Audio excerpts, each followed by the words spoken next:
one and all, and welcome to the Media Beat, and we've made it. Episode 100. We've made the centenary. Very few podcasts managed to do this, but of course we have. There were some dark times and we thought we'd never make it, but the 50s were pretty bad. But no, we made it to episode 100, and as a result of 100, we have decided that this episode should be pretty much the same as every other episode we've been doing lately, with a deep dive in the news and the Podmojis. We'll be talking about Comic-Con. We'll be talking about the Paramount merger, what's going on there.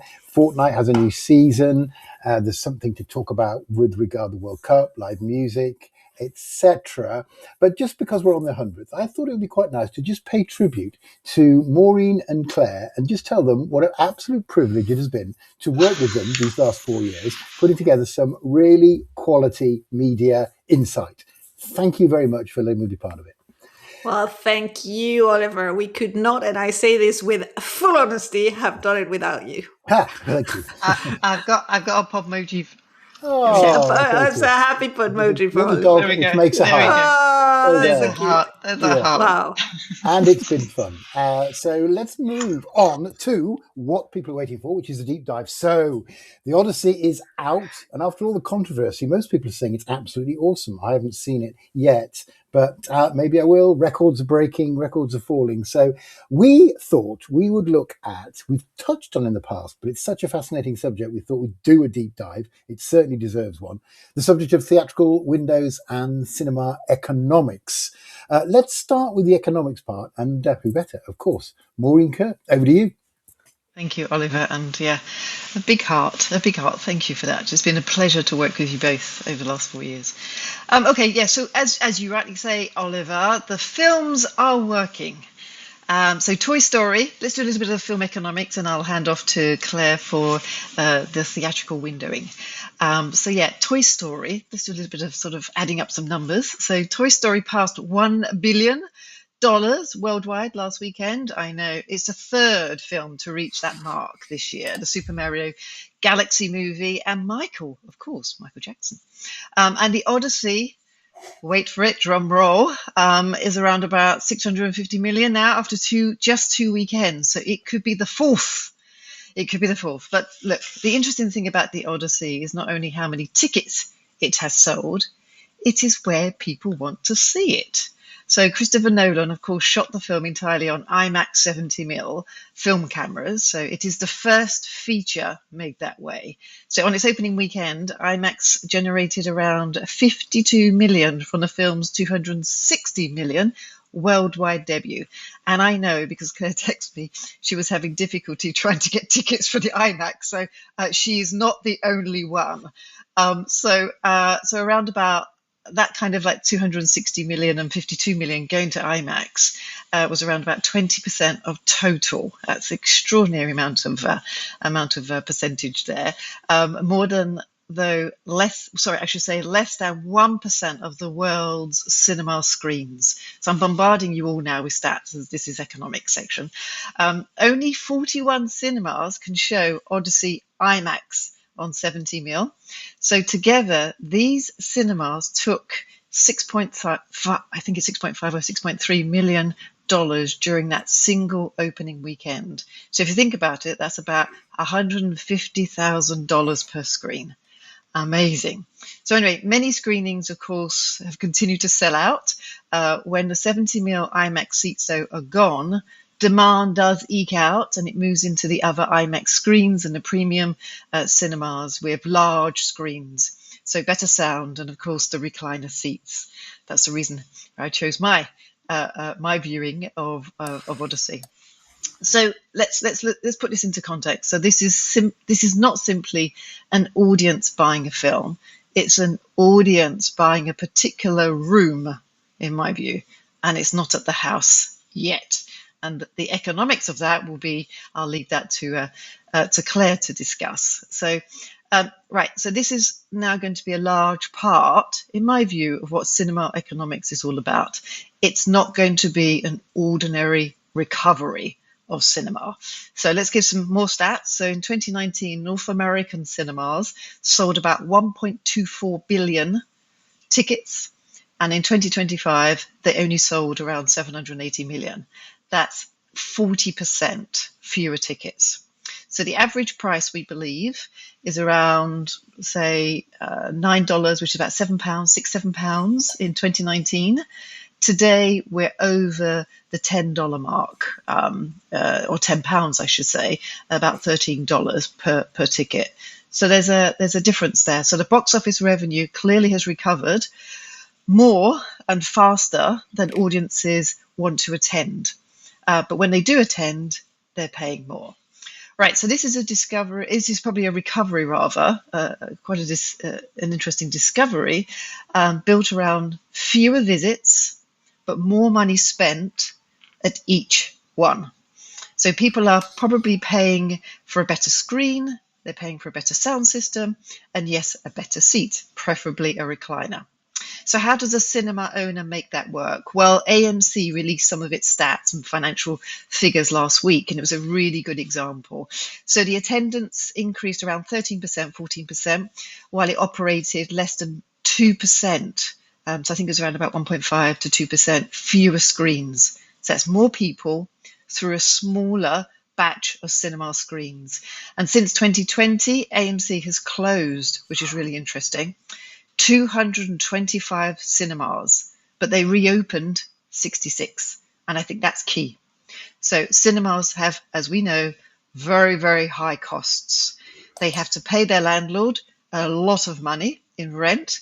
And of course, the projector is already installed. Much of the staffing and running costs is already there.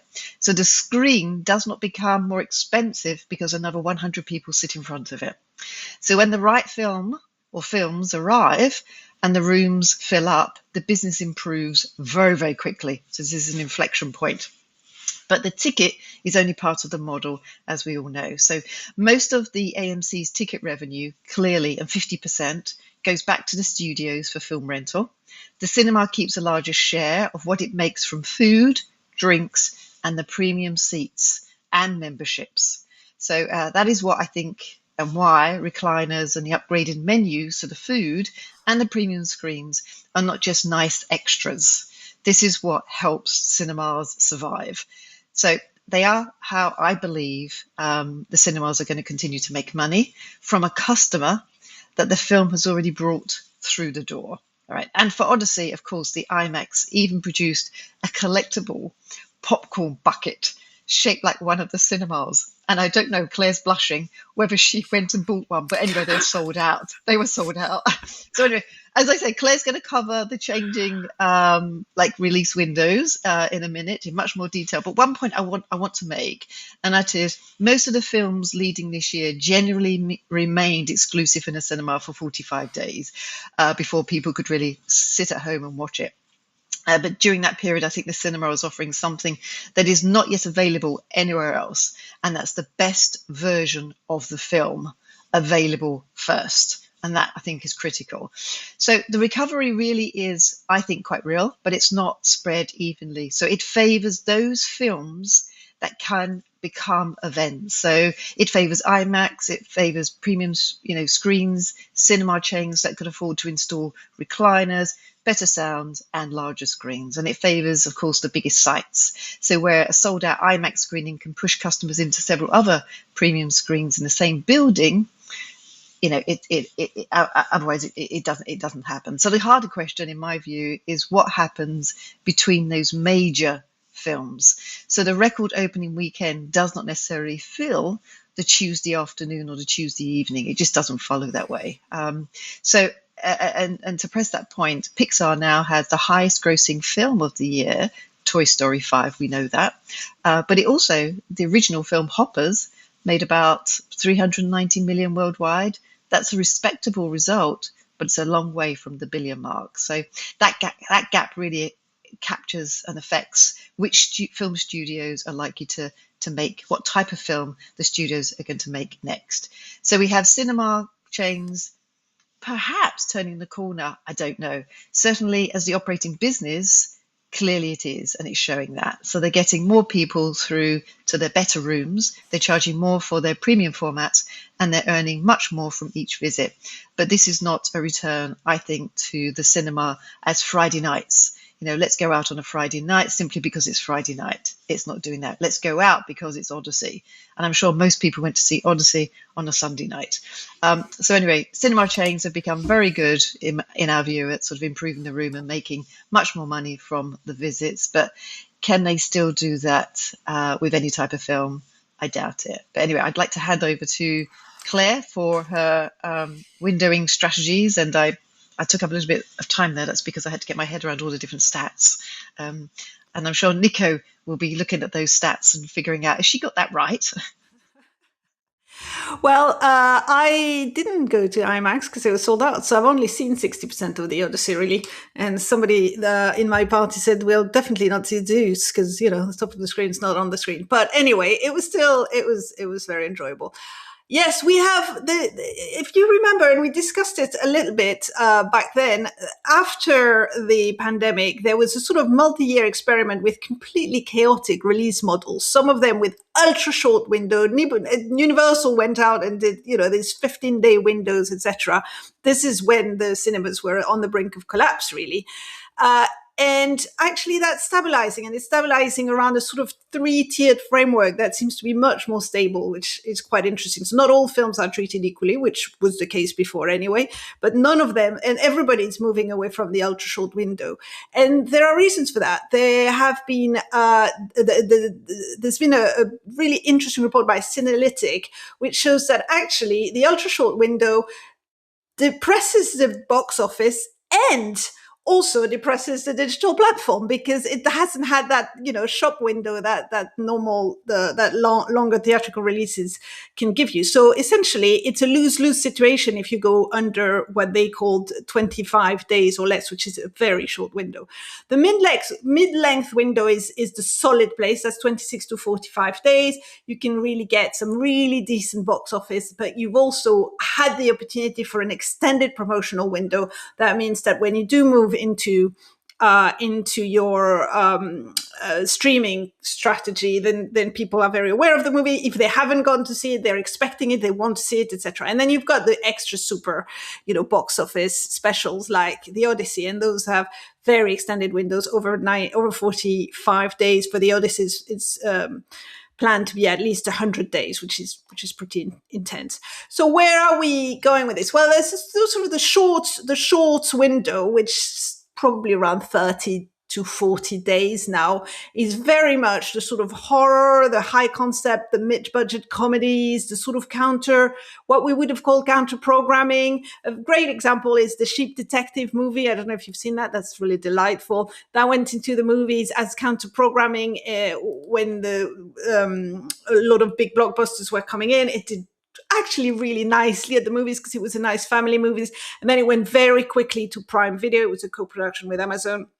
And it did really well on Prime as well because it had that promotional. Horror is a great example as well. Abigail, Megan. And that's really about, capturing those people who just want to see it in opening weekend. And then being very agile. So if it does well, then keep it in the cinema. If it doesn't really do well in the opening weekend, then you can transition it super quickly to premium VOD. And then you can very quickly move it to streaming. Then you've got your sort of medium window, the workhorses. And we're talking, The Devil Wears Prada, which had the second one, which had 60 days window. Project Hail Mary, 53 days. That's really where, we were where we were pre-pandemic, or we were heading to pre-pandemic. That allows you to have a really solid promotional campaign.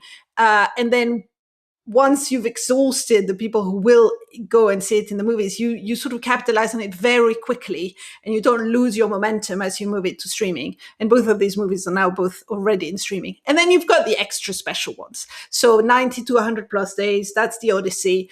Weirdly, that's Moana 2. Well, that's done really, really well as well. You didn't mention it, but it's another big one for this year.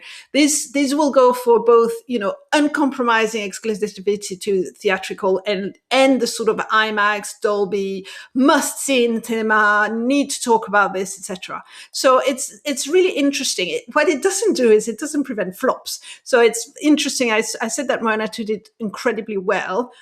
But Moana live action is not doing well at all. Sometimes, it doesn't. You extend the franchise a little bit too long. You may have the longest theatrical release you want, the best promotional strategy, it still won't work. But what it does give you as a benefit is the opportunity to be flexible. So there's a movie called Obsession, which was a sort of horror, gore, slasher movie that came out in the theaters with very little promotion and did really well. And it became a word of mouth hit. And actually, it brought people into cinemas on Tuesday evenings and at moments where people weren't going to the cinema. So the studio decided to keep it in the cinema much longer than they had anticipated. So you can be a little bit more flexible. And I'm going to finish with one final thing about how film windows and film promotion has changed dramatically. I don't know if you guys are on social media, but if you're anywhere near Instagram or any form of social media, or have been in the last 30 days, you will have been bombarded with clips about the Odyssey, I suspect. And that's because, and this is an insane number, 65% of the promotional budget of the Odyssey is on digital media. Which is, pre-COVID, where we're talking traditional promotion, 85%, digital 15%. That's basically flipped. So we're talking 65 to 80% on digital, and then you still have the sort of traditional media. But something like, specifically, the Odyssey spent about $80 million on the digital and social media campaign, which worked because we all watched it and we all watched the clips, and it was all about, the stars going interviewed, etc. And they pushed it to target the younger viewers, the millennials, etc. And it went all over TikTok, Instagram, and YouTube Short. And then the rest of the budget, which was still about 44 million, was very much around high profile experiential or installation, including apparently a custom-built Trojan horse, which we obviously missed. Apparently, that was in London. Did you see that? I didn't see that. I didn't see it. The entire, and then, as you mentioned, the IMAX 70 millimeters push, which was a big part of this specific movie. And then most of the rest of the cost was about flying the cast to all these places around the world in private jets. So that's where it went as well. But if you think about how things were being done, only 7-8 years ago, we're in a very different place. 65 to 70% promotional budgets on digital, very flexible, but flexible not in a chaotic way, in a fairly organized way. Theatrical windows, which also help the cinemas because they have much more visibility on what may or may not come through. It feels like everybody's on much more solid ground than they were a few years ago. Okay, great. And I was actually quite surprised as well, because it's and I haven't counted up the number of interviews that Christopher Nolan gave, both on social and on TV, and then the clips on social. He rarely gives interviews, and he was spread all over the American TV Saturday night throughout the week as well. So and these are contractual obligations, of course. They were I would assume a quid pro quo for him getting the $250 million to make his movie. So exactly. He's definitely done the legwork. He has, yeah. Wow, thank you so much for explaining all that so well. I know we talked about Windows before, but I don't think I've ever heard it explained so well. So thank you for that. A fascinating deep dive into the world of cinema. Is it back? Is it going? Is it different? I think maybe that may be the message. And those reclining seats are lovely. I have performed at an IMAX cinema. We did a corporate event there, and the PowerPoint was just rubbish. It was just a load of bullet points on an IMAX screen, bullet points the size of your head. What a waste. What a waste of an experiential opportunity. It was embarrassing. But anyway, I can say I performed at an IMAX at the south of Waterloo Bridge. What a fantastic place to watch Odyssey, I'd imagine. So thank you so much for the deep dive. Brilliant as ever. We move inexorably to In the News. Right, so let's start with Claire, who's been to Comic-Con, maybe, or pretended to. I wish. She didn't. But yes, Comic-Con 2026, your impressions. San Diego Comic Con STCC 2026 took place last week, or it's just finished 3 days ago. That was its 56th edition. Let me give you a few stats about Comic Con. 135,000 badge holders sold out, plus 200,000 additional fans unbadged just being there to see the stars, etc. $400 the cost of the badge, but overall over $1,000 per person if you include the lodging, the travel, and everything. And that's just to get you a sense of the crowd. Now, what happened at Comic-Con? Ryan Gosling was announced as Ghost Rider. David Johnson, great London star from RADA, was announced as the new Black Panther. Avengers Doomdays launched new fresh footage. The Lord of the Rings Season 3, Ring of Power Season 3 was presented. Blade Runner 2099, which I didn't even know was the series, came out. The point is, Comic-Con, and I go back to our non-traditional promotional strategy, Comic-Con has become the place to launch anything that is vaguely fandom based, and that is a very large interpretation of it. It's become the thing that people have to attend, and it has become a real date in everybody's calendar, which is interesting because it started in 1969. And at that point, the ticket, by the way, was $3.50. And it was mostly a team of teenagers who really liked comic books and wanted to create something that would have comic books together. And it's still a non-profit organization. It's not a for-profit. They reinvest a lot in the community. I think it's a really nice story because it's the power of a fandom that's expanded, obviously, and has become something really major. But it feels like it stayed, at least in part, very close to its roots. But it's definitely now, if you want to promote something that is in that fandom universe, it's the absolute place to be. You cannot get away from the San Diego Comic Con. And one day I will be there. I'm sure. Okay. And Claire, I'll come with you. Claire, excellent. I'll be there. We'll do a field trip. We'll do a very special episode from the San Diego Comic Con. Oh, lovely! I'm sure it won't extend to 3 tickets. Maybe, you never know. Okay, that was wonderful. Thank you so much. Can I pick up something though? That there was one controversial item there, which of course did not pass me by. But there was a bit of a divide and a bit of a big debate, and there was a big one-liner. So Guillermo del Toro, my pronunciation is really bad. Guillermo del Toro, yeah. Yeah, he basically launched his the revised 3D version of Pan's Labyrinth, which of course was completed all by hand.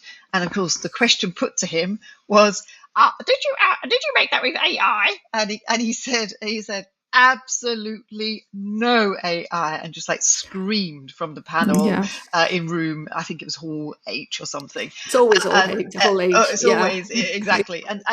And what struck me about that though was that there is a lot of controversy. There's a lot of people who are not using AI. There's a hell of a lot of people who are using AI, and those people that are using AI say, look, this is not replacing the writers, this is not replacing the artists, it's not replacing the actors, and it's not replacing much really. So get off your high horse there, kind of thing. But they all love talking about it. They all love it to be the subjects, but no one's really talking about who's actually using it. So I found that quite fascinating. But so 20th anniversary of Pan's Labyrinth, one of the scariest movies ever. We made the mistake of thinking it was a kids movie and showed it to our children when they were still quite young. They haven't forgiven us, I think. Oh well, but good job. I've started my course of being a therapist. I might be able to help you out. Yes, exactly. There. You've got 4 kids, bulk deal. You never know. I'm a beginner. Marvelous. Thank you for that. That's very interesting, Maureen. That last little snippet. I always thought it was nerds flicking through comics and then shampoo sales being quite slow. But no, it's much more than that. So that's great. Thank you for that. So here we go. Paramount Towers. Our roving reporter Maureen is at Paramount Towers, who with the merger story, and a delay apparently. Maureen, what's that all about? Yeah. Oh gosh, this is never ending. This is going to be a never ending story. So Paramount agreed on Friday not to close the deal, the purchase of Warner Brothers Discovery, until 5 days after a court ruling. Or the first part of June next year. So early part, I think it's June 1 or something like that. So of course, as we remember, this is a $110 billion deal. It's going to be paused for the best of this year. I actually wrote about this, sorry, another plug, on Forbes. It's striking. There are 4 different regulators who are looking at the same transaction, but they're seeing 4 different media markets. Washington cleared the deal and said across streaming, linear television and theatrical distribution, it's fine. But a court in California then paused it over what they described to be the combined company, so Paramount, Skydance and Warner, a combined company share of wide release films, which would be something to a tune of like 30% of the market, which of course is a big deal. Brussels in Europe, they cleared it only if Paramount were to exit its European distribution venture with Universal. And the UK, so Ms. Nandi, is probably going to have to change our own media law before it can properly review the streaming side of it all. So the UK angle, I think, is the one worth watching, and we've got clearly time to watch it. So the government wants to examine both news plurality, because CNN International and Channel 5 would become basically one under the same owner, and the concentration of on-demand services is clearly a bit of an issue. But the Enterprise Act that does not currently cover that second category is the issue here. So Parliament may have to create the test while the merger clock is ticking, and the merger clock is a big issue. So at the end of September, the deal, so that $110 billion is fixed in stone, but this is awful. But what will happen is that Skydance Paramount will have to pay almost $7 million per day for every day this passes by. So as of October, it will be $7 million per day. And then if it doesn't go through, if the deal falls apart, Paramount could owe Warner $7 billion termination fee. So I think what's happening at the moment is 4 regulators are really not agreeing on what part of the deal, what type of company are they actually looking at. And I think this disagreement is going to cause a bit of an issue for all parties. But more importantly, I think the cost factor here is going to fall to Paramount Skydance. So highly complicated, very difficult to unpack. But I think they're the sort of high-level numbers and issues that both parties face at the moment. Sorry to say, one to watch. Yes, a story that will run and run. I mean, I think Ellison is obviously very sure that he will win, and that's why he's doing it like this. But and you've explained it so well, I'm not going to go into the technical details. But what I will say is, and we've been in or certainly I've been in these situations, it's very hard to work for one of these companies in any function if you kind of know but don't know that something may or may not happen sometime at some point in the future, in terms of doing any form of budgeting, of forward planning, of commissioning, of scheduling, etc. It makes everything very, very difficult. Both organizations have already conducted almost preemptively quite significant cost cuts, and they are now in a state of stasis, which is not going to be good for the industry either, because a lot of decisions will be delayed. So it's going to be a tough year for the people actually on the ground doing the work. That would be my take on this. Could it possibly be good people will leave as well? I don't know if that happens. A lot of good. I mean, some have already left. Yeah, yes. Well, never a good thing. Okay, good. We will keep an eye on that, Maureen especially. Thanks. And for something so complicated, you make it seem so simple, which is one of your many gifts. Let's move on. So, Claire, yes, gaming. So, I've known nothing about this, and I'm extremely prejudiced about the people who game, which is very, very bad of me. That's very bad. It is awful, isn't it? I don't want to talk about basements and mothers and no food and lank hair and heavy metal T-shirts. But I do know there's a new season of Fortnite, and you've got some views on the Roblox Fortnite. Let's call it massive battle. Well, I was interested because I saw that there was a new season of Fortnite that came out. Actually, it's almost a month ago now. And I was like, is Fortnite still a thing? It feels like everybody's talking about Roblox and less about Fortnite. And there was a point a few years ago where Roblox wasn't that big a thing and Fortnite was everywhere. And there was a point before that where it was all about Minecraft. So I thought, let's have a quick look. And it's quite interesting. First of all, two very different platforms, both very popular with younger mostly male demographics, which may explain, Oliver, why they haven't crossed your desk.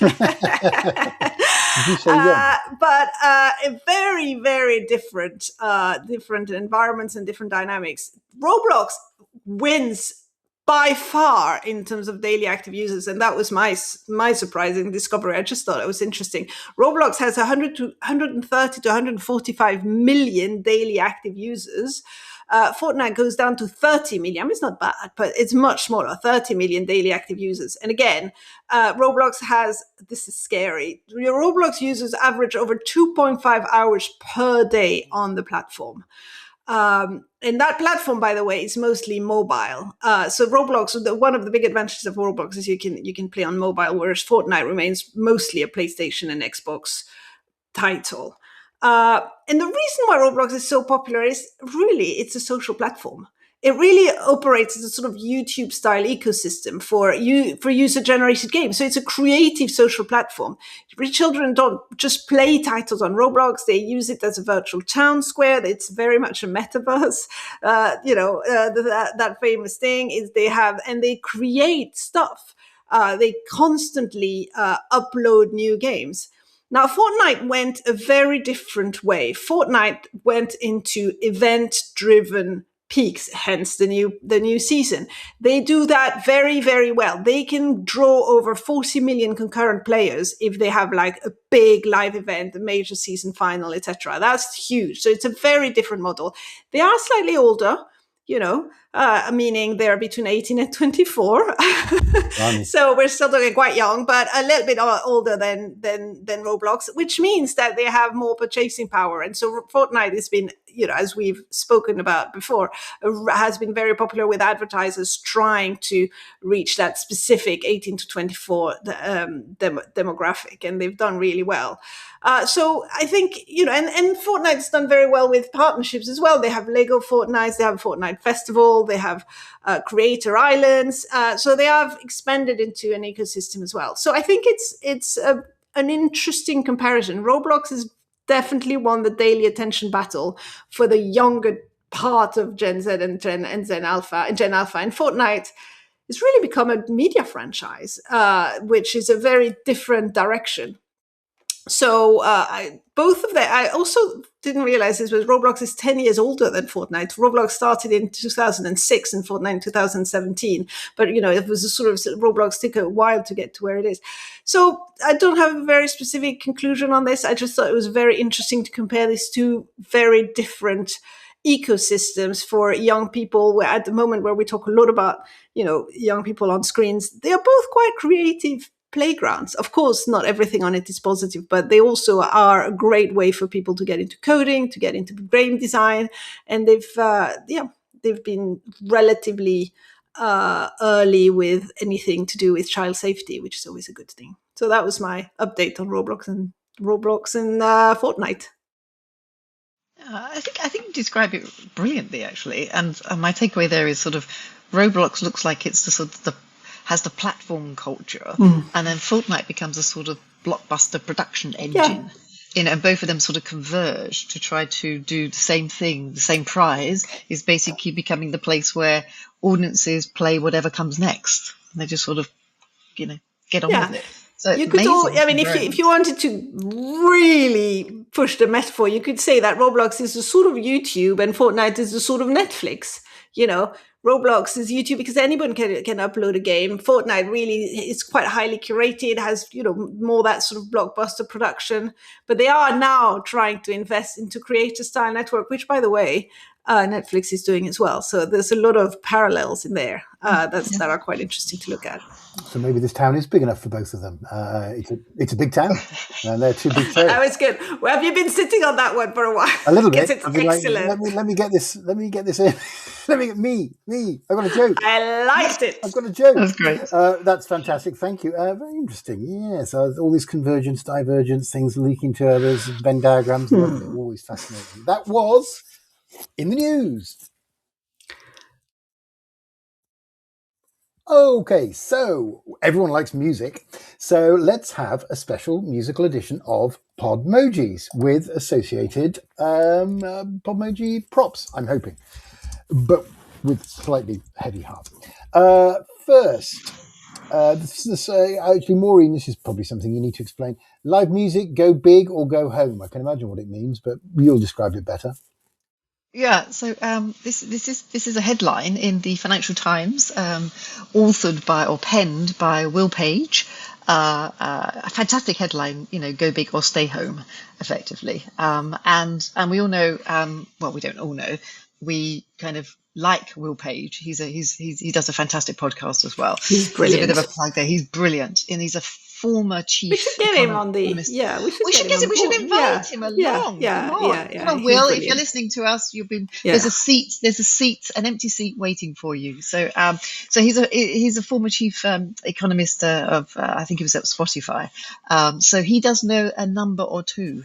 So I do trust the statistics that he pens or he talks about and talks around. So he threw out a couple of interesting statistics. So he was talking about stadium income and people who visit Wembley versus people who basically stay at home. He threw out a couple of numbers, and that was a couple going to a stadium show, so going to a Wembley, can spend, I almost fell off my chair, almost £500 on tickets, food, drink, and transportation. And if you compare that's before you buy the T-shirt. And that's before you buy the merch. Exactly. Before you buy the merch, for sure. And he compared that against a number that he threw out, which is £140 to £150 per year on a Spotify subscription or other music subscription. So it's effectively, his point being here, live music is absorbing the spending that recorded music left on the table. And I've lifted that directly from his FT article, so attributed to him. So what lies underneath all that is the stadium clearly is in the middle of what is going on here. So more than apparently 170 UK festivals, as we all know, were cancelled since 2023. And so the stadium can price like that, i.e., tickets which are cost probably about £200, £300, £400 because the night is scarce. So the medium-sized festivals clearly cannot. So here's the part which I really liked about the article, and I can't pronounce the person's name, but he's a Punjabi superstar, and he's called Diljit Dosanjh. So he's playing at Wembley this summer, and almost all of the tickets are sold out. And we know the capacity of Wembley; it holds up to, say, 90,000 people. So, I mean, he's huge in as a Punjabi star, but we probably UK mainstream listeners probably have never heard of him whatsoever. So streaming has allowed, I think, artists to really build their audiences without relying on the old gatekeepers.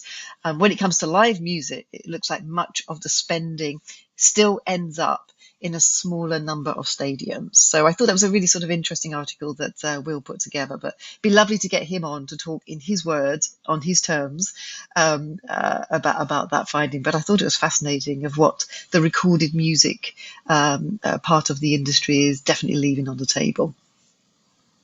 And you have to have a Podmoji. Yeah, thank you. My Podmoji. Yes. What is the point of having me? I don't know. Here's my. Oh, it's the what I did. That's a brilliant Oh, idea. it's It's the back. dog It's with the back. heart. I feel really bad because I was just asking for a Podmoji. I'm not sure what mine is. Yeah, It's like yeah. low Just an scoring emoji to say it's week. really, really happy listening to some music. Yeah, I Zoom was, music. well, Claire looks around. I can say I was enjoying The some only toy I've live got. music at Kistry this weekend. Kistry on Oh, Blackheath. lovely. Yeah, very funky. Yeah, a little bit of dancing. A lot more from my wife. And what have we got here? We've got the Podmoji before the talk, which is interesting. Yeah, my Podmoji is the middle. The middle is falling down, like Yeah. London Bridge. Oh, I see. Look at that. It's falling down. I mean, come on, he's falling down, and he's Yep. it's hard to be in the middle. Festivals, mid-size, not a good place to be right now, for sure. It's true in television, it's true in gaming, and it's definitely true in live music. So yeah, I think that's really interesting. Yeah. I'm going to use him again, by the way. Be prepared. Good. Yeah. No. Likewise, it's the only thing on my desk. Yes. Yeah, I can relate to that, and I like a nice small intimate gig as well. So I need to find another artist that no one else likes. So that's great, good. Points plenty there. So let's move on. Claire, you can start with this one. Yes, World Cup halftime show. We've all seen it. Yes. We've all got Okay, the I theme have a Podmoji on this one. Yeah, there you go. Good Lord. In the words of Wayne Rooney, it was crap. I liked some of the artists, but I thought it was crap. Yeah. Well, I wasn't going to dare do the accent, but I thought that was very good. That was very good, Oliver. Thank you for that. Yeah, I mean, listen, we've criticized some of the changes at the World Cup, and I think this is another one that didn't go down well at all with the fans. It doubled the time of halftime during the pretty tetchy final anyway. It was very disjointed. It felt very chaotic. It's not a natural place for it's not the Super Bowl. It's basically the conclusion of everybody except Americans. And it fell flat. It was, they had massive names. They had Madonna.